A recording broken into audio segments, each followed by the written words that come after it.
All right, so we're exercising the First Amendment here in protection of the Second Amendment. And that's exactly how it goes, because they go hand in hand. It's not a cafeteria. You don't get to pick and choose which one we're going to keep. We're keeping them all. We're not here just for the Second Amendment. We're here for all of our rights. No exceptions, all the time, freedom, 10th Amendment, all the way down to the First Amendment, and first back up to the 10th. We're not making any exceptions for any of them. Our politicians have a hard time with the English language. So I'm really glad that Gavin read that part, because so many of the politicians, you know, you got to get the peanut butter out of their ears.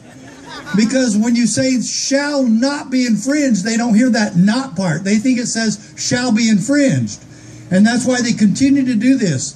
Have they ever looked at world history? Have they ever looked at really the history of gun control throughout the world? Have they ever looked at that and seen what it does? Who's the greatest gun control fanatic in world history? Hitler. Why do our politicians in Washington emulate Adolf Hitler? And they think that there's no problem. Yeah. So I did a study. I did a book about that. I've written lots of books. And I wrote a book about that very issue. Because your politicians want you to believe that gun control is magic. And so I wrote a book called The Magic of Gun Control. And you see, why would it be magic? The only way that gun control could ever be magic is if it did something good. If it provided any benefit to any of you, even to your children. Now, I have 5 children, and we have 12 grandchildren. 12. You're supposed to say, I don't look that old. Thank you very much. But my dear friends, the reason I came all the way from Arizona is because I love all of you, and I love my grandkids, and I love my country. So the reason I came here was God, family, and country. And I'm going to tell you right now, I didn't have time to come here. I didn't. I went to Washington, D.C. on Monday. I got home yesterday afternoon. I changed clothes and shaved and went to Tucson to a meeting. That was 2 hours away from where I live.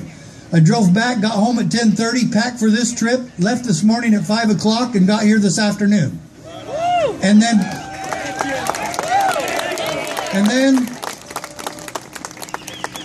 they called me from the church and reminded me that I have to teach Sunday school tomorrow.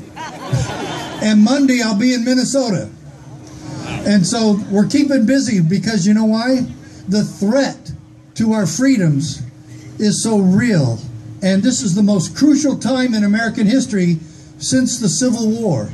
And we are the generation to decide if we're going to remain a free constitutional republic or if we're going to succumb to political correctness and lose our way and lose our freedoms and lose our Constitution and lose our liberty and enslave ourselves and our children with this notion that somehow gun control will be magic if we try it in America. It will do something good for you, even though in world history it never has. If you want magic, the book says, if you want magic, go to Vegas or Disneyland. And you can see the illusions there, because that's what gun control is. It's a big, fat lie illusion.